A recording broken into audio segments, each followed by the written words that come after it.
Bonjour à tous, j'espère que vous allez bien. Nous sommes actuellement vraiment dans un système de séduction qui part dans tous les sens et où on rentre dans des jeux de manipulation, même de manière inconsciente, et où on se dit tu me suis, je te fuis, et tu te suis et tu me fuiras. Mais c'est quoi ce truc? Jouer à ça entre guillemets quand t'es adolescent, pourquoi pas, et encore. Mais quand tu grandis, que tu évolues, que tu es en capacité d'avoir une maturité émotionnelle, tu ne peux pas continuer à jouer à ces jeux-là.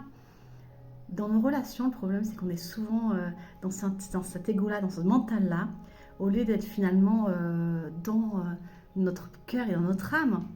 Comment tu veux construire une relation basée sur l'authenticité et la sincérité si dès le départ, tu vas te dire ah, il m'envoie un message, mais bon, mes copines m'ont dit je vais pas les répondre en 2 heures parce que tu comprends, autrement on va croire que je suis accro et tout. Mais stop, arrêtez ça. Et pareil, les mecs qui reçoivent un message de leur copine et qui la mettent en vue pendant 24 heures, arrêtez, ça ne mène à rien.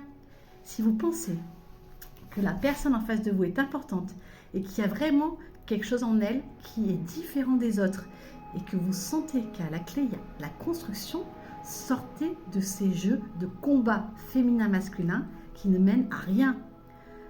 Vous avez en vous un potentiel à pouvoir construire une relation durable et pérenne, mais le fait de rentrer dans ces jeux perpétuels qui ne mènent à rien n'est pas en faveur de votre relation.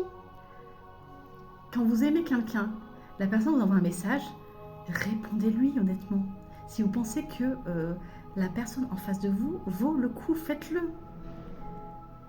Mais si vous pensez effectivement que la personne que vous avez en face de vous n'est pas celle qu'il vous faut, il vaut mieux finalement mettre dès le départ fin à ce jeu.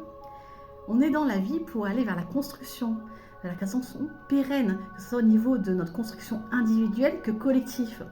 Et si vous partez dès le départ dans ces jeux finalement, entre guillemets, de consommation, mais vous n'aurez pas la possibilité de construire quelque chose qui sera pérenne, durable et qui sera authentique. On recherche tous des relations vraiment où on est écouté, où on est dans une certaine libération d'être, qu'on peut être authentique, transparent.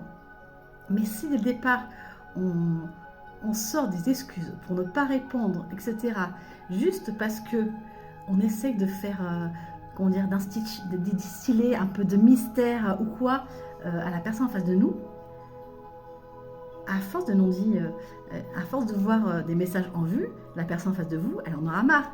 Et ça va sûrement pas appâter son côté, entre guillemets, chasseur-chasseuse. Hein. Et à un moment donné, si la personne vraiment a des sentiments pour vous, on est d'accord, là on n'est pas dans un flirt, hein, vraiment dans le fait qu'il y ait une relation sérieuse en face de vous. Là, effectivement, vous devez agir de manière différente. Vous n'êtes pas là, finalement, pour jouer des rôles de composition.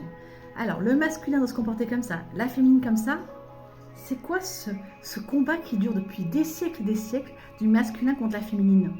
Nous ne sommes pas là pour se combattre ensemble. Nous sommes là pour former une équipe. Et c'est important vraiment de sortir de ces stéréotypes, de ces dogmes qui ont été établis par une société en perdition, qui concrètement a envie de diviser le masculin de la féminine. Nous sommes des êtres individuels à part entière. Nous sommes juste différenciés par notre sexe, mais nous restons des êtres humains.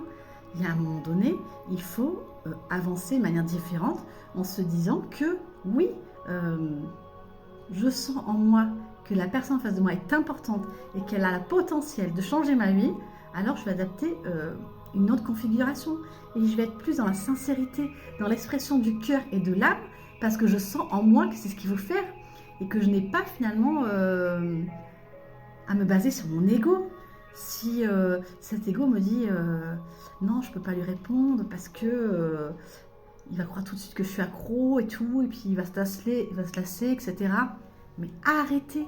Quelqu'un qui vraiment en face de vous a des sentiments sincères pour vous,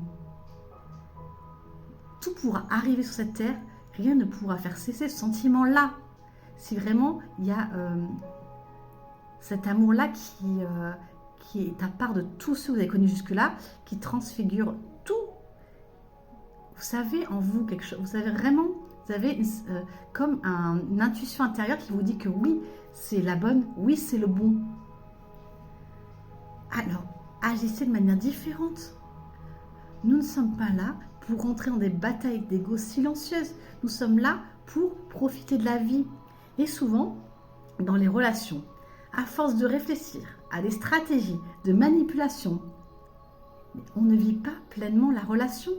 On est tout le temps fourré entre mental, en imaginant des choses et d'autres qui concrètement ne mènent à rien.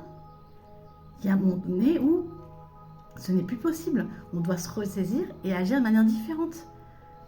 Nous ne sommes pas ce que la société veut que nous soyons. Nous sommes des êtres à part qui ont une évolution constructive à faire de manière individuelle mais aussi collective. Donc c'est important d'aller vers votre propre ressenti intérieur. Donc sortez tout ce qui est mental, ego, etc. Et rappelez-vous ce que vous ressentez à l'intérieur. Si vous sentez que ça pulse à l'intérieur, que votre cœur bat la chamade et qu'il y a vraiment un potentiel avec cette personne, s'il vous plaît, ne rentrez plus dans ces jeux de composition et de manipulation qui ne mènent à rien. Sachez vivre le bonheur quand il se présente, parce que je peux vous assurer que ces moments-là sont rares et précieux. Alors, apprenez à les apprécier à leur juste valeur. Belle journée à vous.